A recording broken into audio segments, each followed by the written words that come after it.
जय हिंद साथियों, स्वागत है आप सभी का एक बार फिर से teaching with Anand Chauhan YouTube channel पर। आई होप कि दोस्तों आप सभी लोग स्वस्थ, बेहतर और ज़बरदस्त तरीके से अपनी पढ़ाई को दोस्तों कर रहे होंगे। तो जैसा कि आप सभी जानते हैं कि दोस्तों हमने कल की क्लास में पढ़ा था, एक नया चैप्टर दोस्तों हमने स्टार्ट किया जिसका नाम है वाणिज्य एवं व्यापार। वाणिज्य एवं व्यापार दोस्तों, जिसको हम बोलते हैं दोस्तों इंग्लिश में कॉमर्स एंड ट्रेड। ये अपने आप में दोस्तों एक इंपॉर्टेंट चैप्टर, जिसका दोस्तों हमने पार्ट 1 दोस्तों कल की क्लास में दोस्तों डिस्कस किया था आप सभी से। तो पार्ट 1 उम्मीद है दोस्तों आप सभी ने देख लिया होगा। पार्ट 1 में हमने दोस्तों थ्योरी क्लासेस को आप लोगों को सामने दोस्तों एक बहुत ही अच्छे तरीके से समझाने का प्रयास किया है। आई होप कि दोस्तों वो वीडियो आपको बेहद पसंद आया होगा। यदि दोस्तों आप लोगों ने इस वीडियो को नहीं देखा है तो एक बार प्लेलिस्ट में जाइए, सबसे पहले आप उस क्लास को जरूर कर लीजिएगा। इसके बाद दोस्तों आप पार्ट 2 को जब भी देखेंगे तो इसमें आज की क्लास में हम बाकी के दोस्तों जो थ्योरी क्लासेस में बचे हुए इंपॉर्टेंट पॉइंट्स हैं उनको क्लियर करेंगे। और उसके बाद दोस्तों आपके जो ऑब्जेक्टिव टाइप्स क्वेश्चन है, जो कि प्रीवियस ईयर एग्जाम में आए हुए क्वेश्चन है, उसको दोस्तों आप जब पार्ट 1 और पार्ट 2 को दोस्तों कंप्लीट कर लेंगे तब उनके क्वेश्चनों को दोस्तों आप आसानी से आंसर दे पाएंगे। तो चलेगा दोस्तों, सभी बच्चे एक बार क्लास में जुड़ने की कोशिश करें, और जो बच्चे अभी तक क्लास में नहीं आ पाए तो एक बार वीडियो को दोस्तों शेयर कर देंगे, और सभी बच्चे दोस्तों क्लास में ज़्यादा से ज़्यादा संख्या में जुड़ने की कोशिश करें, क्योंकि आज के दोस्तों हमारे चैप्टर दोस्तों पूरी तरीके से कंप्लीट हो जाएगा। और वीडियो के लास्ट में आपको बताया जाएगा कि नेक्स्ट चैप्टर आपका कौन सा रहने वाला है, और आपका उस चैप्टर को भी दोस्तों अपने कॉपी में दोस्तों जो इंपॉर्टेंट पॉइंट्स हैं उनको नोट करना है। जो बाकी का जो चैप्टर होगा नेक्स्ट आपको वीडियो के लास्ट में बताएंगे, और उसको भी आपको दोस्तों तैयार करके आना है नेक्स्ट डे। तो चलिएगा दोस्तों, वीडियो को स्टार्ट करते हैं, और आप सभी बच्चे दोस्तों क्लास में जरूर जुड़ जाएंगे। और जो बच्चे नए हैं, पहली बार क्लास में जुड़े हैं, तो आप लोगों को बता दें कि इस चैनल पर दोस्तों आपको सभी प्रतियोगी परीक्षाओं से जुड़ी इन्फॉर्मेशन और दोस्तों आपको सभी बुकों का सॉल्यूशन दोस्तों करवाया जाता है, और आपको हमारे टेलीग्राम ग्रुप पर दोस्तों फ्री पीडीएफ भी दोस्तों प्रोवाइड कराई जाती है। यदि आप दोस्तों फ्री पीडीएफ का दोस्तों लाभ उठाना चाहते हैं तो आपको हमारे टेलीग्राम ग्रुप का लिंक डिस्क्रिप्शन में मिल जाएगा, जाके फटाफट दोस्तों ज्वाइन कर लीजिएगा, और वहां से आप दोस्तों इन सभी बुकों की फ्री पीडीएफ डाउनलोड कर सकते हैं। तो चलेगा दोस्तों, हम क्लास को स्टार्ट करते हैं। यदि दोस्तों हम पिछली क्लास की बात करें तो दोस्तों हमने पिछली क्लास में दोस्तों इस पॉइंट को दोस्तों आप लोगों से यहाँ तक दोस्तों हमने डिस्कस कर लिया था कि नवंबर 2021 के अंत तक शीर्ष विदेशी मुद्रा भंडारण वाले देशों के क्रम के बारे में यहाँ तक दोस्तों हमने डिस्कस कर लिया था। तो चलिएगा दोस्तों, अब इसके आगे हम दोस्तों आप लोगों से चर्चा करते हैं कि नवंबर 2021 में भंडारण करने वाले देशों के क्रम कौन कौन से हैं। तो दोस्तों इसमें आपसे देशों की यदि संख्या पूछी जाए तो दोस्तों आपको इसमें देशों की संख्या आपको दोस्तों 4 बता देनी है, जिसमें से दोस्तों पहला देश आता है आपका चाइना, दूसरा है जापान, तीसरा स्विट्जरलैंड है, और चौथा दोस्तों इंडिया है। क्लियर? तो ये दोस्तों आपके भंडारण करने वाले 4 दोस्तों देश हैं, चीन, जापान, स्विट्जरलैंड और भारत। चलिए आगे बढ़ते हैं। नेक्स्ट पॉइंट है 75वें प्रारंभिक सार्वजनिक निगम, जिसको बोलते हैं दोस्तों आईपीओ, के माध्यम से 89,066 करोड़ जुटाए गए, जो पिछले एक दशक से किसी भी वर्ष से ज़्यादा हैं। 2020 से 21 की एसडीजी सूचकांक में भारत का जो अंक है वो दोस्तों 66 हो गया, जो 2019 से 20 के 60 तथा 2018 से 19 के 57 से दोस्तों बेहतर है।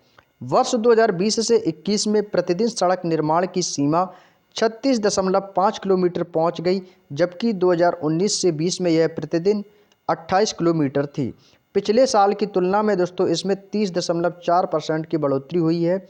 2020 से 2021 में रेलवे का जो पूंजीगत खर्च है वह दोस्तों बढ़कर 1,55,181 करोड़ रुपए हो गया, और 2021 से 22 से यह बढ़कर 2,15,058 करोड़ रुपए किया गया, जो 2014 की तुलना में यह दोस्तों लगभग दोस्तों 5 गुना ज़्यादा है। अगले पॉइंट पे चलते हैं। 2021 के दौरान औद्योगिक उत्पादन सूचकांक में आईआईपी बढ़कर 17.4% वर्ष दर वर्ष हो गया, और 2019 में समाप्त होने से पहले पिछले 5 वर्षों में यह पशुधन क्षेत्र में 8.15% के CAGR से बढ़ गया। प्रधानमंत्री गरीब कल्याण योजना के माध्यम से सरकार ने खाद्य सुरक्षा नेटवर्क कवरेज को भी बढ़ा दिया, और देश के कुल मूल्यवर्धन में 18.8%, जबकि 2021 से 22 की वृद्धि हुई, और इस तरह 2021 से 22 में 3.6% और 21 से 22 में 3.9% की वृद्धि दर्ज की गई। प्रधानमंत्री ने 2021 में ग्लासगो में आयोजित पक्षों में 26वें सम्मेलन COP26 में उत्सर्जन में कमी लाने के लिए 2030 तक प्राप्त किए जाने वाले महत्वाकांक्षी लक्ष्यों की उन्होंने घोषणा की। अगस्त 2021 में प्लास्टिक कचरा प्रबंधन नियम 2021 अधिसूचित किए गए, जिसका उद्देश्य 2022 तक सिंगल यूज प्लास्टिक को समाप्त करना है। भारत विश्व में 10वां सबसे बड़ा वन क्षेत्र वाला देश है। तो इस पॉइंट को आप लोग ब्रैकेट में मैं क्लोज कर देता हूँ, इसको इंपॉर्टेंट पॉइंट बना के नोट कर लेना सभी बच्चे। ये इंपॉर्टेंट पॉइंट है, आपसे क्वेश्चन पूछा जा सकता है कि विश्व में 10वां सबसे बड़ा वन क्षेत्र वाला देश कौन सा है। तो सर्वाधिक वन किस में पाए जाते हैं? भारत में पाए जाते हैं। जल जीवन मिशन के तहत दोस्तों 83 जिले हैं, जिसमें हर घर जल जिले बनाए गए हैं। गांव-गांव में दोस्तों पानी की टंकी और अंडरग्राउंड दोस्तों पाइपलाइन भी बिछाई गई हैं। सार्वजनिक क्षेत्रों के बैंक में पीआईबी का शुद्ध लाभ 2020 से 21 के तहत 14,688 करोड़ से बढ़कर 2021 से 22 में 31,144 करोड़ रुपए हो गया है। दिसंबर 2021 में उपभोक्ता मुद्रास्फीति 5.6% थी और अप्रैल से नवंबर 2021 के दौरान कॉरपोरेट का संग्रह में यह 90% की इसमें वृद्धि हुई देखी गई। जुलाई 2021 में जीएसटी संग्रह लगभग दोस्तों 1 लाख करोड़ रुपए ऊपर रहा है और 5 साल से कम शिशुओं की मृत्यु दर में कमी हुई है। कुल प्रजनन दर 2015 से 16 के 2.2 से घटकर 2019 से 21 में यह दोस्तों 2 हो गई और 16 जनवरी 2022 तक कोविड-19 टीके को 157.94 करोड़ खुराक दी जा चुकी हैं। इसमें से 51.39 करोड़ खुराक पहली और 66.05 करोड़ रुपए दूसरी खुराक इसमें दोस्तों शामिल है। 44 भारतीय स्टार्टअप्स ने 2021 में यूनिकॉर्न दर्जा हासिल किया, जिससे यूनिकॉर्न स्टार्टअप्स की कुल जो संख्या वो दोस्तों कितनी हो गई थी? 83 दोस्तों हो गई है। चलिए अगले पॉइंट की ओर चलते हैं दोस्तों। भारत, अमेरिका और चीन के बाद विश्व में तीसरा सबसे बड़ा स्टार्टअप इकोसिस्टम बन गया है। यानी कह सकते हैं भारत जो है वो अमेरिका और चाइना के बाद विश्व में तीसरा दोस्तों सबसे बड़ा स्टार्टअप इकोसिस्टम बन गया है। यदि आपसे पूछा जाए कि बताइए स्टार्टअप इकोसिस्टम में भारत का कौन सा स्थान है, तो आपको जवाब देना है दोस्तों तीसरा स्थान है। वर्ष 2021 से 22 की जो पहली छमाही है उसके दौरान सेवा क्षेत्र ने 16.7 बिलियन डॉलर के अध्यक्ष प्रत्यक्ष विदेशी निवेश में एफडीआई प्राप्त किया, जो भारत के कुल एफडीआई प्रवाह से लगभग 54% है। आर्थिक सर्वेक्षण 2021 से 22 के अनुसार वर्ष 2020 से 21 में 3 सबसे बड़े उत्पादक राज्यों में महत्वपूर्ण फसलों का भी उत्पादन हुआ। आइए बात करते हैं दोस्तों फसलों के समूह और किस राज्य से हैं और उनका कितना दोस्तों उत्पादन हुआ है। ये जहाँ पर दोस्तों आपका ये उत्पादन वाला जो भी ये क्षेत्र है ये सभी दोस्तों आपके मिलियन टन में दिए गए हैं। जैसे कि यदि हम बात करें दोस्तों मक्के की, खाद्यान्न उत्पादन में यदि हम बात करें दोस्तों मक्का की, तो मक्का दोस्तों आपके कर्नाटक और मध्य प्रदेश और महाराष्ट्र तीनों राज्यों से संबंधित है। कर्नाटक में यह दोस्तों 5.18 मिलियन टन में, और दोस्तों मध्य प्रदेश 3.58 मिलियन टन और महाराष्ट्र में 3.44 मिलियन टन। ठीक है दोस्तों, तो ये आपसे इन पर भी दोस्तों आपको थोड़ा नज़र डाल लेना है एक बार। कुल मोटे अनाज की बात करें तो राजस्थान में 8.33 और आपका कर्नाटक में 7.73, महाराष्ट्र में दोस्तों 6। तूर की एक दाल होती है दोस्तों जो महाराष्ट्र, कर्नाटक, तेलंगाना में आपके अलग अलग दोस्तों उत्पादित हुए हैं। महाराष्ट्र में 1.28 मिलियन टन, कर्नाटक में 1.24 और तेलंगाना में 0.33। चना की बात करें तो चना आपका मध्य प्रदेश में 3.13, महाराष्ट्र में 2.37 और राजस्थान में 2.32। कुल दालें की बात करें तो दोस्तों मध्य प्रदेश में और राजस्थान और महाराष्ट्र इन तीनों राज्यों में रहा है। मध्य प्रदेश में 5.30, राजस्थान में 4.31, महाराष्ट्र में 4.30। तिलहन जिसमें आपका रेपीसीड है और सरसों, रेपीसीड और सरसों राजस्थान, मध्य प्रदेश, हरियाणा में इतना रहा है। सोयाबीन महाराष्ट्र, मध्य प्रदेश, राजस्थान में इतना रहा है। आप लोग पढ़ लेना इनसे, क्योंकि दोस्तों मैं नहीं चाहता कि वो वही पॉइंट को मैं बार बार दोहराऊं, ताकि आप लोग इनको एक बार दोस्तों देख लेना। इससे दोस्तों क्लास में आप लोगों को इंटरेस्ट बढ़ेगा, क्योंकि ये चीज़ें दोस्तों आपसे बहुत ही कम दोस्तों एग्जाम में पूछी जाती हैं कि कौन सा उत्पादन कितना रहा है, कितने मिलियन टन का रहा है, बहुत ही कम दोस्तों पूछा जाता है। तो आपको बस पढ़ लेना है एक बार। तो इसलिए मैं दोस्तों यहाँ से स्क्रॉल करता जा रहा हूँ, तो बस आपको एक नज़र में इन चीज़ों को पढ़ लेना है। सूरजमुखी कर्नाटक, हरियाणा, उड़ीसा में इतना रहा है। कुल तिलहन और कपास का इतना रहा है। ठीक है, तो चाहो तो स्क्रीनशॉट ले लेना। यदि आप इसको पीडीएफ से पढ़ना चाहते हो तो पीडीएफ से आप एक बार पढ़ लेना अच्छे से। ठीक है, चलिए आगे बढ़ते हैं, इसको हम स्क्रॉल करते हैं, आगे कर पढ़ते हैं। अगला दिया दोस्तों शीर्ष निवेश करने वाले देश, जिसमें एफडीआई इक्विटी अंतर प्रभाव 2021 से 22 के तहत देखा जाए, जिसमें आपके देश आ जाते हैं। पहला तो आपका सिंगापुर है, जिसकी दोस्तों फर्स्ट रैंक दी गई है। अमेरिका इसमें दोस्तों दूसरे स्थान पर है। मॉरिशस आपका तीसरे स्थान पर, नीदरलैंड चौथे स्थान पर है और जापान इसमें 5वें स्थान पर है। सिंगापुर दोस्तों इसमें आता है, जिसमें 25.9% दोस्तों निवेश में इसमें अपना शेयर किया है। अमेरिका ने 14.9%, मॉरिशस ने 13.9%, नीदरलैंड ने 6.9%, जापान ने 2.6 निवेश दोस्तों इसमें शेयर किया है। उच्चतम एफडीआई इक्विटी अंतर्प्रवाह आकर्षित करने वाले जो क्षेत्र हैं, जिसमें आपको कंप्यूटर, सॉफ्टवेयर और हार्डवेयर के क्षेत्र की बात करें तो इसका दोस्तों पहली रैंक है, जिसमें 7 बिलियन डॉलर और शेयर इसने 22.9% का किया है।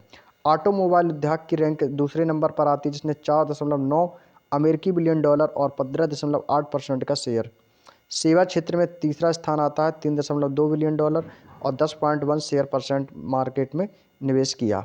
ट्रेडिंग की बात करें तो ट्रेडिंग का दोस्तों आपका चौथे नंबर पर आता है, जिसमें 2.1 बिलियन डॉलर और 6.6% शेयर मार्केट में निवेश किया। दूर संचार की बात करें तो यह 5वें स्थान पर आता है, जिसने 0.4% अमेरिकी बिलियन डॉलर और 1.2 शेयर परसेंट में निवेश किया। शीर्ष 10 कृषि निर्यात उत्पादक क्षेत्र जो 2021 से 22 में इनकी रैंक क्या रही है। समुद्री उत्पाद दोस्तों पहले स्थान पर रहा है, जिसने दोस्तों 5.4 बिलियन डॉलर का निवेश किया। और चावल, जिसमें बासमती के अलावा दोस्तों ये सेकंड नंबर पर रहा है। मसाले तीसरे नंबर पर, चीनी चौथे नंबर पर, भैंस का मांस 5वें नंबर पर, चावल बासमती 6वें नंबर पर, अपशिष्ट सहित कच्चे कपास और गेहूं 8वें नंबर पर रहा है। अरंडी का तेल 9 नंबर पर और विविध संसाधित मदे जो थी वो आपके सभी 10वें नंबर पर। शीर्ष दोस्तों 10 निर्यातक वस्तु के 2021 से 22 के तहत इनकी रैंक क्या रही है, जो कि दोस्तों पेट्रोलियम उत्पाद दोस्तों ये फर्स्ट रैंक पर रहा है, जिसने 14.9% शेयर किया है। मोती और अर्धकीमती पत्थर दूसरे नंबर पर। लोहा इस्पात, इसमें से दोस्तों आपकी रैंकें दोस्तों हो सकता है आने वाले एग्जाम में आपसे पूछ दे, ये रैंकें दोस्तों बहुत पूछी जाती हैं, तो आपको दोस्तों ये रैंकें दोस्तों याद रखनी है। चलिए, लोहा इस्पात तीसरे नंबर पर है। ड्रग फॉर रेगुलेशन बायोलॉजिकल चौथे नंबर पर। सोना और अन्य कीमती आभूषण 5वें नंबर पर। ऑर्गेनिक रसायन 6वें नंबर पर। इलेक्ट्रॉनिक मशीनरी उपकरण 7वें नंबर पर। एल्यूमिनियम और एल्यूमिनियम के उत्पाद 8वें नंबर पर। चलिए, लौह इस्पातक उत्पाद 9वें नंबर पर और मरीन प्रोडक्ट आपका 10वें नंबर पर है। अगले पॉइंट पे चलते हैं। शीर्ष 10 आयातित वस्तुएं 2021 से 22 के तहत, जैसे कि कच्चा पेट्रोलियम। कच्चा पेट्रोलियम का दोस्तों स्थान आता है फर्स्ट, और सोना दूसरे नंबर पर, पेट्रोलियम उत्पाद तीसरे नंबर पर, मोती कीमती और अर्धकीमती पत्थर चौथे नंबर पर, कोयला, कोक और ब्रिकेट आदि ये 5वें नंबर पर है। इनके दोस्तों शेयर भी आप लोग एक बार देखते रहिएगा कितने परसेंट इन्होंने शेयर किया है। इलेक्ट्रॉनिक घटक में दोस्तों ये 6वें नंबर पर, जिसने 3.8% का शेयर निवेश किया। वनस्पति तेल 7वें नंबर पर है। जैविक रसायन 8वें नंबर पर। कंप्यूटर हार्डवेयर सहायक उपकरण 9वें पर और प्लास्टिक कच्चे माल 10वें नंबर पर। आइए बात करते हैं शीर्ष 10 निर्यातक गंतव्य के देश 2021 से 22 तक कौन कौन से रहे हैं। पहला स्थान रहा अमेरिका का, दूसरा रहा संयुक्त अरब अमीरात, तीसरा चाइना, चौथा बांग्लादेश, पाँचवा हांगकांग, छठवां सिंगापुर, सातवां नीदरलैंड, आठवां है यूके यूनाइटेड किंगडम और नौवां है बेल्जियम, 10वां है जर्मनी। शीर्ष 10 आयात 6 स्रोत रहे हैं, चाइना, संयुक्त अरब अमीरात, अमेरिका, सऊदी अरब, Iraq, Switzerland, Hong Kong, Indonesia, Singapore और दक्षिण कोरिया। आइए जानते हैं भारत वन स्थिति रिपोर्ट 2021। यहाँ पर भारत लिखा है। भारत वन स्थिति रिपोर्ट 2021 के अनुसार 2021 में प्रकाशित भारत वन स्थिति रिपोर्ट, जिसको बोलते हैं ISFR का, यह 17वां प्रकाशन है।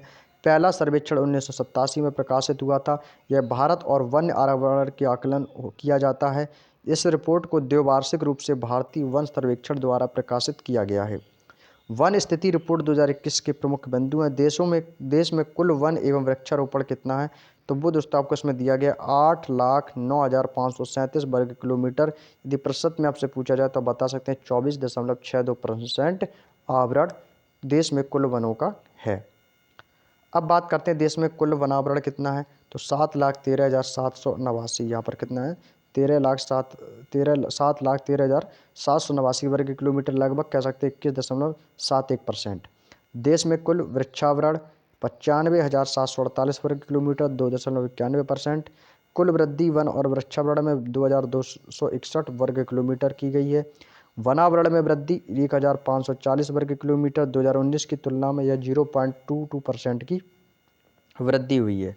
वृक्षावरण की वृद्धि में 721 वर्ग किलोमीटर, 2019 की तुलना में 0.76% की वृद्धि हुई है। देश में कुल दोस्तों मैंग्रोव वन जो हैं 4,992 वर्ग किलोमीटर तक विस्तृत हैं, जिसकी वृद्धि 17 किलोमीटर प्रति वर्ग किलोमीटर के हिसाब से दोस्तों इसमें वृद्धि हुई है। सर्वाधिक जो मैंग्रोव वन वाले क्षेत्र हैं जैसे कि आपका पश्चिम बंगाल हुआ, गुजरात है, अंडमान निकोबार है। सर्वाधिक वन क्षेत्र वाले राज्य है जिसमें से शीर्ष स्थान पर आपका मध्य प्रदेश आ जाता है। तो पूछा जाता है कि सर्वाधिक वन किस राज्य में पाए जाते हैं, ये कई बार क्वेश्चन पूछा जाता है। तो आपको आंसर दे देना मध्य प्रदेश। सर्वाधिक वन कहाँ पाए जाते हैं, तो आपको आंसर दे देना है सर्वाधिक वन मध्य प्रदेश में पाए जाते हैं। ये एक इम्पॉर्टेंट पॉइंट है, इसको नोट बना के अपने कॉपी में नोट कर लेना। चलिए दूसरे नंबर पर आता है अरुणाचल प्रदेश। ठीक है, यदि आपसे पूछा जाए कि कितना क्षेत्रफल में फैला हुआ तो आप कह सकते हैं 77,493 वर्ग किलोमीटर में यह फैला हुआ है। चलिए अगला पॉइंट है छत्तीसगढ़ तीसरे नंबर पर आता है सबसे कम वन क्षेत्र वाला राज्य। यदि आपसे पूछा जाए बताइए सबसे कम वन क्षेत्र वाला राज्य कौन सा है, तो आपको बता देना है हरियाणा। हरियाणा जो है दोस्तों ये भारत का सबसे कम वन क्षेत्र वाला राज्य है। कितना है, 1603 वर्ग किलोमीटर। तो ठीक है, तो ये आपके लिए एक इम्पॉर्टेंट पॉइंट बना साबित होगा, नोट कर लेना। अगला आता है वनावरण में वृद्धि दिखाने वाला शीर्ष स्थान। तो आंध्र प्रदेश, तेलंगाना, उड़ीसा है। सर्वाधिक वनावरण प्रतिशत वाले राज्य हैं तो मिजोरम, अरुणाचल प्रदेश और मेघालय।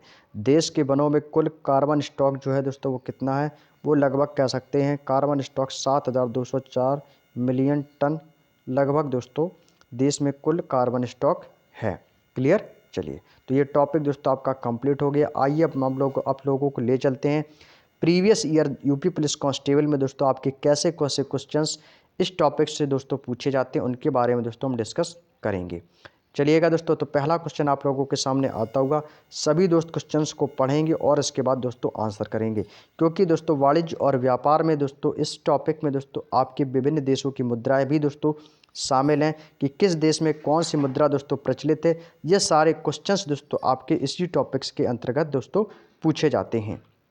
तो क्वेश्चन आप लोगों के सामने आ चुका है और दोस्तों क्वेश्चन का आंसर सभी बच्चे दोस्तों देंगे। पहला क्वेश्चन आप लोगों से कह रहा है कि बताइए चीनी मुद्रा को क्या कहा जाता है। यानी कि दोस्तों आपसे सिंपल सा क्वेश्चन पूछा है कि चीन की मुद्रा का क्या नाम है। चीन की मुद्रा का क्या नाम है आपसे पूछा गया है। ऑप्शन है डॉलर, रुपया, रेनमिनबी या दोस्तों पाउंड। ये दोस्तों क्वेश्चन कई बार एग्जाम में पूछा जा चुका है और आगे भी दोस्तों आपसे पूछा जाएगा।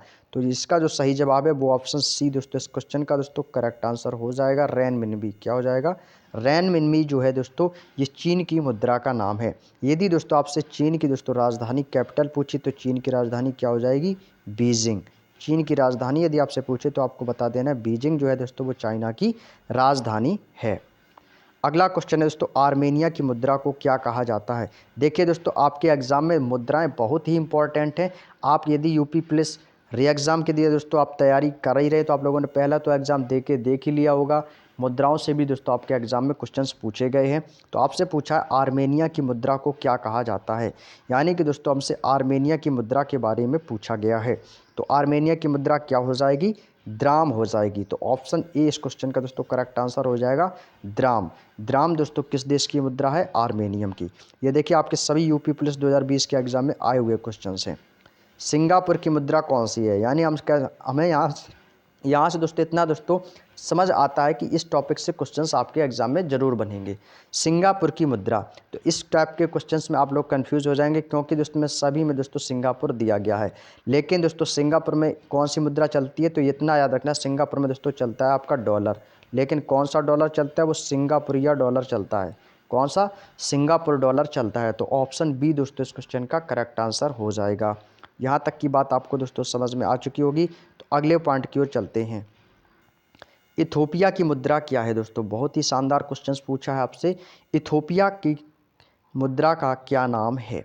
तो इथोपिया की जो मुद्रा है दोस्तों इसको बोलते हैं बिर्र। क्या बोलते हैं दोस्तों, याद रखेंगे बिर्र जो है दोस्तों ये इथोपिया की मुद्रा है। आपसे मुद्रा वाले जो सारे क्वेश्चंस हैं वो आपके इसी टॉपिक से पूछे जाते हैं। मैक्सिको की मुद्रा क्या है दोस्तों। मैक्सिको जो है यह दोस्तों चांदी उत्पादक देश है जो कि सर्वाधिक मात्रा में चांदी का उत्पादन करता है। तो मैक्सिको की जो मुद्रा है वो है दोस्तों पेसो। क्या है दोस्तों, पेसो जो है ये मैक्सिको की मुद्रा है। नेक्स्ट है दोस्तों फिनलैंड। फिनलैंड की दोस्तों शासकीय मुद्रा क्या है, डॉलर, पौंड, रियाल या दोस्तों यूरो। तो ये बहुत ही अच्छा क्वेश्चन पूछा है। आप सभी को पता है कि जो फिनलैंड की दोस्तों जो शासकीय मुद्रा है वो क्या है, यूरो। यूरो जो है दोस्तों वो किस देश की मुद्रा है, तो आप कह सकते हैं फिनलैंड की मुद्रा है। क्लियर। चलिए नेशनल स्टॉक एक्सचेंज का मुख्यालय, बहुत अच्छा क्वेश्चन पूछा है और इसको आप लोग वेरी इंपॉर्टेंट पॉइंट बना के नोट कर लेना, कई बार एग्जाम में पूछा जा चुका है। नेशनल स्टॉक एक्सचेंज का मुख्यालय, और ये कुछ क्वेश्चन मैंने आप लोगों को कराया भी था कि नेशनल स्टॉक एक्सचेंज का मुख्यालय मुंबई में स्थित है। कहाँ पर है दोस्तों? मुंबई में स्थित है। ऑप्शन सी इस क्वेश्चन का दोस्तों राइट आंसर हो जाएगा। दलाल स्ट्रीट पूछा जाए, नेशनल स्टॉक एक्सचेंज पूछा जाए, ये सभी दोस्तों मुख्यालय आपके मुंबई में आपको बताना है, तो ऑप्शन सी इस क्वेश्चन का करेक्ट आंसर रहेगा। म्यांमार की मुद्रा निम्नलिखित में से कौन सी है? ऑप्शन आप लोगों के सामने, म्यांमार की मुद्रा के बारे में आपसे पूछा है, क्यात है, नायरा है, रियाल है या दोस्तों क्रोन है? बताएंगे सभी बच्चे। तो इस क्वेश्चन का दोस्तों सही आंसर हो जाएगा क्यात। क्या हो जाएगा? ऑप्शन ए इस क्वेश्चन का दोस्तों करेक्ट आंसर हो जाएगा। अगला क्वेश्चन है S&P/BSE इंडेक्स या सेंसिटिव इंडेक्स जिस पर आधारित है उस बॉक्साइट में कौन सा स्टॉक है? 20 स्टॉक हैं, 30 स्टॉक हैं या 40 स्टॉक हैं या दोस्तों 50 स्टॉक हैं? तो आपका आंसर हो जाएगा इसमें दोस्तों कितने स्टॉक हैं? 30 स्टॉक हैं। तो ऑप्शन बी दोस्तों इस क्वेश्चन का करेक्ट आंसर हो जाएगा 30 स्टॉक। क्लियर? चलिए अगले क्वेश्चन की ओर चलते हैं। UN world economics situation and prospects 2021 की रिपोर्ट में कहा गया है कि भारत की जो अर्थव्यवस्था है वो 2020 में एक वैश्विक औसतन 4.3% के मुकाबले सिकुड़ गई है, यानी कि कम हो गई है। तो कितना कम हो गई है ये आपसे पूछा है, तो ये दोस्तों 9.6% दोस्तों कम हो गई है। अगला क्वेश्चन है अप्रैल 2020 में निर्यात और आयात में रिकॉर्ड गिरावट दर्ज की गई है, यह कितनी दोस्तों दर्ज की गई है ये आपसे दोस्तों पूछा गया है। तो इसका जो सही आंसर है वो हो जाएगा 60% कॉमा और 59%। कितना हो जाएगा दोस्तों? 60% और 59%। ऑप्शन ए इस क्वेश्चन का करेक्ट आंसर हो जाएगा। 2025 तक भारत अपनी अर्थव्यवस्था को कितने ट्रिलियन डॉलर तक पहुंचाने का दोस्तों लक्ष्य रखता है 2025 तक? ये क्वेश्चन दोस्तों आपके आने वाले एग्जाम में जब भी आपका री एग्ज़ाम होगा उसके लिए दोस्तों ये क्वेश्चन इंपॉर्टेंट है, इसको नोट जरूर कर लेना, क्योंकि 2025 तक की बात इसमें की गई है, तो ये आपके एग्जाम में ज़रूर पूछा जा सकता है। और ज़रूरी नहीं कि आपकी UPP एग्ज़ाम में पूछे, आपके और भी दोस्तों SSC के एग्ज़ाम होते हैं उनमें भी दोस्तों ये क्वेश्चन पूछा जा सकता है। तो याद रखेंगे 2025 तक भारत अपनी अर्थव्यवस्था को 5 ट्रिलियन डॉलर तक पहुंचाने का लक्ष्य रखता है। तो ऑप्शन ए इस क्वेश्चन का दोस्तों करेक्ट आंसर हो जाएगा। अगला क्वेश्चन है दोस्तों बॉक्साइट भंडारण में शीर्ष राज्य कौन सा है? बहुत शानदार क्वेश्चन पूछा। बॉक्साइट उत्पादन में शीर्ष राज्य कौन सा है? तो वो है दोस्तों उड़ीसा। उड़ीसा जो है आपने आपको बताया भी था कि उड़ीसा जो है ये बॉक्साइट उत्पादन में दोस्तों पहला राज्य है या शीर्ष स्थान पर है। अगला क्वेश्चन है कोयला भंडारण में कौन सा राज्य शीर्ष स्थान पर है? कोयला भंडारण में, तो कोयला की यदि जब भी बात की जाए तो दोस्तों झारखंड को मत भूल जाना। झारखंड जो है दोस्तों ये कोयला के भंडारण में दोस्तों हमेशा दोस्तों शीर्ष पर रहा है। कोबाल्ट भंडारण की यदि आपसे बात की जाए कि कोबाल्ट के भंडारण में दोस्तों कौन सा राज्य शीर्ष पर रहा है, तो कोबाल्ट के लिए यदि आपसे पूछा जाए तो आपको उड़ीसा बता देना है। उड़ीसा बता देना है। उड़ीसा जो है दोस्तों कोबाल्ट भंडारण में शीर्ष स्थान पर रहा है। ऑप्शन सी करेक्ट आंसर हो जाएगा। यदि हम बात करें दोस्तों हीरा भंडारण की, तो हीरा भंडारण तो आप सभी को पता ही होगा। हीरा भंडारण दोस्तों मध्य प्रदेश दोस्तों हीरा भंडारण में शीर्ष स्थान पर रहा है। सोना भंडारण की यदि बात करें तो आप सभी जानते हैं कि सर सोना जो है ये कर्नाटक जो दोस्तों राज्य है ये सोना भंडारण में दोस्तों ये हमेशा दोस्तों शीर्ष स्थान पर रहा है। नेक्स्ट क्वेश्चन आता है लौह अयस्क भंडारण में कर्नाटक का कौन सा स्थान है? एक बहुत ही शानदार क्वेश्चन पूछा है कि लौह अयस्क भंडारण में कर्नाटक में कौन सा स्थान है? तो कर्नाटक का दोस्तों लौह अयस्क में दोस्तों पहला स्थान है। सोना में पूछा जाए तो सोने में भी दोस्तों आपको पहला स्थान बता देना है। ऑप्शन ए करेक्ट आंसर रहेगा। चांदी के भंडारण में यदि आपसे पूछा जाए कि चांदी के भंडारण में शीर्ष राज्य राजस्थान के बाद किसका स्थान दूसरे नंबर पर आता है, तो यहाँ से दोस्तों आपके दो क्वेश्चन बन जाते हैं, आपको नोट कर लेना है। यदि आपसे चांदी के भंडारण में शीर्ष राज्य पूछे तो शीर्ष राज्य आपको बता देना है कि राजस्थान है। यदि आपसे दूसरे नंबर का यदि राज्य पूछे तो दूसरा नंबर आपको झारखंड बता देना है। तो दूसरे नंबर का कौन सा है दोस्तों? झारखंड है। बॉक्साइट उत्पादन राज्यों में शीर्ष स्थान पर कौन सा है? तो वो आपका झारखंड आ जाता है। ऑप्शन बी दोस्तों आ जाता है झारखंड। कोयला के बारे में पूछे तो भी आपको झारखंड बताना है। चलिए अगला क्वेश्चन आता है जिप्सम उत्पादन में कौन सा स्थान शीर्ष स्थान पर रहा है? तो वो है दोस्तों राजस्थान। जिप्सम और सीमेंट उत्पादन में राजस्थान दोस्तों राज्य आगे है। अभ्रक उत्पादन में बहुत इंपॉर्टेंट क्वेश्चन है। आंध्र प्रदेश का दोस्तों कौन सा स्थान है, सबसे अधिक उत्पादन दोस्तों अब कौन सा राज्य करता है, तो ये तो आपको पता होना चाहिए। लेकिन अभ्रक उत्पादन में दोस्तों राजस्थान शीर्ष पर है, तो सर्वाधिक मात्रा में अभ्रक उत्पादन कौन करता है, आंध्र प्रदेश करता है। तो इस शीर्ष स्थान पर है, कह सकते हैं पहले स्थान पर है। तो ये इंपॉर्टेंट पॉइंट नोट कर लीजिएगा। अगला क्वेश्चन है संविधान के अनुसार भारत की राज्य भाषा कौन सी है। तो आप सभी जानते हैं कि भारत की, ये तो कह सकते हैं कि ये आपके एक पॉलिटी का क्वेश्चन इसमें दोस्तों पूछ लिया, ये एक पॉलिटी का क्वेश्चन है, तो ये इंपॉर्टेंट है, अपने आप में याद रखिएगा। आप सभी जानते हैं कि संविधान के अनुसार भारत की कोई भी दोस्तों राष्ट्रीय भाषा नहीं है, तो राजभाषा का दर्जा दोस्तों किसे मिला है, हिंदी को मिला है, ऑप्शन बी।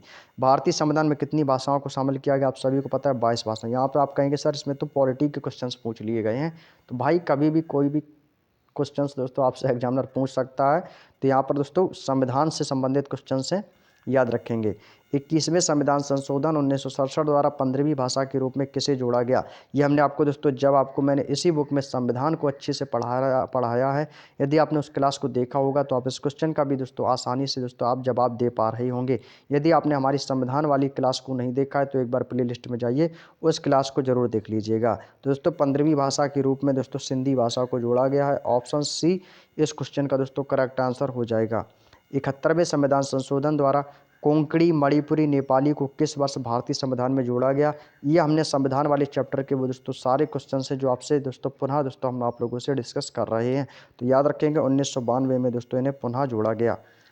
बोडो, डोगरी, मैथिली, संथाली भाषाओं को 2003 में भारतीय संविधान में किस संविधान संशोधन के द्वारा जोड़ा गया, एक बहुत ही अपने आप में इंपॉर्टेंट क्वेश्चन है। तो ये दोस्तों 92वें संविधान संशोधन में दोस्तों इन्हें जोड़ा गया। क्लियर। चलिए अगला क्वेश्चन आता है दोस्तों, क्वेश्चन नंबर 28।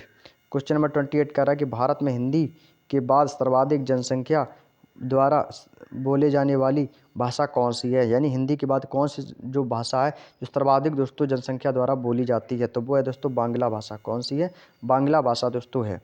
रेपो रेट और रिवर्स रेपो रेट कौन जारी करता है, ये भी हमने आपको दोस्तों पॉलिटी में बताया था कि रेपो रेट और रिवर्स रेपो रेट कौन जारी करता है, तो ये दोस्तों आरबीआई करता है, रिजर्व बैंक ऑफ इंडिया जारी करता है। बजट का प्रावधान संविधान के किस अनुच्छेद में किया गया, ये भी हमने आपको बताया था, जिसमें जब मैंने आपको केंद्रीय बजट पढ़ाया था उसमें आपको बताया था संविधान में।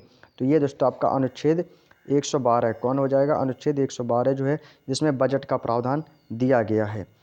सरकार द्वारा बजट के संबंध में कितनी निधियों का निर्माण किया जाता है जिनका उल्लेख संविधान में किया गया है। तो यदि आपसे जब भी इस टाइप का क्वेश्चन पूछा जाए तो आपको बता देना तीन निधियों का उल्लेख किया गया है। भारत की संचित निधि का उल्लेख संविधान के किस अनुच्छेद के अंतर्गत किया जाता है, जिसमें संचित निधि का उल्लेख है, तो अनुच्छेद 266 में दोस्तों संचित निधि के बारे में बताया गया है। आकस्मिक निधि भारतीय संविधान के किस अनुच्छेद के अंतर्गत उल्लिखित है, तो यह दोस्तों अनुच्छेद 267 के अंतर्गत उल्लिखित है। भारत वन स्थिति रिपोर्ट 2021 के अनुसार देश में मैंग्रोव वन कुल भौगोलिक क्षेत्र कितने प्रतिशत है, तो यदि आपसे ये क्वेश्चन पूछा जाए तो आपको बता देना 0.15% दोस्तों मैंग्रोव वन भौगोलिक क्षेत्र में विस्तृत है। भारत वन स्थिति रिपोर्ट 2021 के अनुसार भारत में कुल वनावरण और वृक्षावरण, ये तो अभी आपको बता के आए हैं कितने % दोस्तों है, तो ये आपको हो जाएगा ऑप्शन बी 24.62%। कितना, 24.62% दोस्तों प्रतिशत हो जाएगा। भारत वन स्थिति रिपोर्ट 2021 के अनुसार क्षेत्रफल की दृष्टि से सर्वाधिक वन आवरण वाले राज्यों का सही अवरोही क्रम कौन सा है। आप लोगों ने मैथ में पढ़ा होगा आरोही क्रम और अवरोही क्रम। तो इसमें से दोस्तों सबसे पहला आता है मध्य प्रदेश, और उसके बाद आता है आपका अरुणाचल प्रदेश दूसरे नंबर पर, तीसरे नंबर पर छत्तीसगढ़ है और चौथे नंबर पर उड़ीसा है। तो सबसे पहले मध्य प्रदेश आ जाएगा पहले नंबर पर, दूसरा स्थान है अरुणाचल प्रदेश का, तीसरा स्थान छत्तीसगढ़ का, चौथा है आपका उड़ीसा का। ये क्रम दोस्तों आपको याद रखना है। अगला क्वेश्चन है भारत वन स्थिति रिपोर्ट 2021 के अनुसार भारत में वनावरण कुल भौगोलिक क्षेत्रफल का कितने % है, तो ये दोस्तों 21.79% कितना हो जाएगा, 21.79%। क्लियर। चलिए अगला क्वेश्चन है केंद्रीय बजट 2022 से 23 के अनुसार अगले 3 वर्षों के दौरान कितने नई पीढ़ी की वंदे भारत रेलगाड़ियों का विकास का निर्माण किया जाएगा। ये हमने आपको दोस्तों कल की क्लास में बताया था, जिसमें दोस्तों आपके 400 वंदे भारत रेलगाड़ियों का विकास में विनिर्माण किया जाएगा। ऑप्शन डी इस क्वेश्चन का दोस्तों करेक्ट आंसर हो जाएगा। अगला क्वेश्चन है केंद्रीय बजट 2022 से 23 के अनुसार वित्तीय वर्ष 2022 से 23 में राजकोषीय घाटा सकल घरेलू उत्पाद का कितने % अनुमानित किया गया है? तो यह है दोस्तों 6.4%। कितना है? 6.4%। केंद्र सरकार का ऋण 2020 से 21 सकल घरेलू उत्पाद का कितने % हो गया है? ये आपसे पूछा जाए तो आपको बता देना 59.3%। कितना? 59.3%। बजट 2022 से 23 के अनुसार सरकार ने रेलवे को कितने किलोमीटर रेलवे नेटवर्क में कवच सुरक्षा प्रणाली लगाने का निर्णय किया है? यह हमने आपको दोस्तों कल की क्लास में बताया था। कितना किया है? कितना किया है इन्होंने दोस्तों? 2000 किलोमीटर। कितना दोस्तों? 2000 किलोमीटर तक दोस्तों अनुमानित किया है। अगला क्वेश्चन है, आज का हमारा सेकंड लास्ट क्वेश्चन है कि वर्ष 2020 से 21 में भारत का वास्तविक राजकोषीय घाटा कितना था? कितना था दोस्तों? जीडीपी का 9%।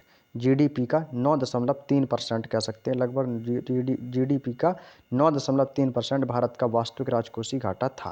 और आज का दोस्तों हमारा लास्ट क्वेश्चन है, केंद्रीय बजट 2022 से 23 के अनुसार अगले 3 वर्षों के दौरान मल्टी मॉडल लॉजिस्टिक सुविधाओं के लिए कितने पीएम गति शक्ति मार्ग टर्मिनल तैयार किए जाएंगे? ये हमने आपको कल की क्लास में बताया था। कितने किए जाएंगे? 100 पीएम गति शक्ति मार्गों टर्मिनल दोस्तों तैयार किए जाएंगे।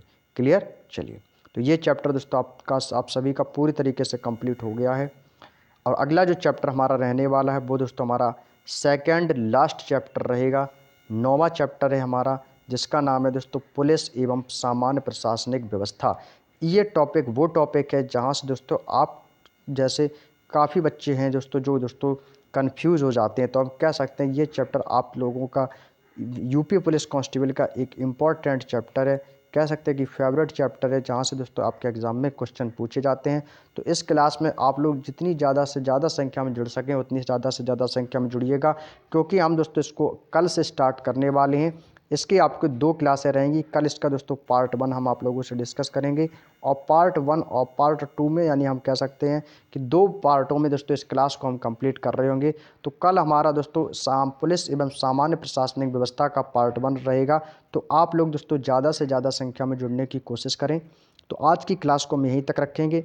नेक्स्ट चैप्टर आपको बता दिया गया है, इसको दोस्तों आप लोग तैयार करके आएंगे। तो कल हम दोस्तों इस चैप्टर में दोस्तों प्रवेश करेंगे, और उसके बाद दोस्तों हमारा जो 10वां चैप्टर रहेगा वो हमारा अंतिम चैप्टर रहेगा इस बुक का, जिसका नाम है अन्य महत्वपूर्ण टॉपिक। उस अन्य महत्वपूर्ण टॉपिक में आपके दोस्तों छोटे छोटे हेडिंग्स दी गई हैं, जो कि आपके लिए सबसे इम्पॉर्टेंट पॉइंट्स एग्ज़ाम के लिए दोस्तों रहेंगे। तो उन पर दोस्तों हम आप लोगों से उस चैप्टर पे भी चर्चा करेंगे, लेकिन इससे पहले दोस्तों हम इस चैप्टर को दोस्तों कंप्लीट करेंगे। तो चलिएगा दोस्तों, आज की जो क्लास है आप लोगों को कैसी लगी है? उम्मीद है दोस्तों क्लास बढ़िया लगी होगी आप लोगों को। यदि वीडियो पसंद आया हो तो प्लीज़ दोस्तों एक लाइक तो बनता है, एक लाइक तो बनता है। और जो बच्चे दोस्तों पहली बार दोस्तों हमारे चैनल पर जुड़े हों तो प्लीज़ दोस्तों चैनल को सब्सक्राइब करके बेल आइकन को ऑन जरूर कर लें, और साथ ही साथ हमारे चैनल को यदि आप लोगों ने अभी तक सब्सक्राइब नहीं किया है तो चैनल को दोस्तों सब्सक्राइब जरूर कर लें। धन्यवाद।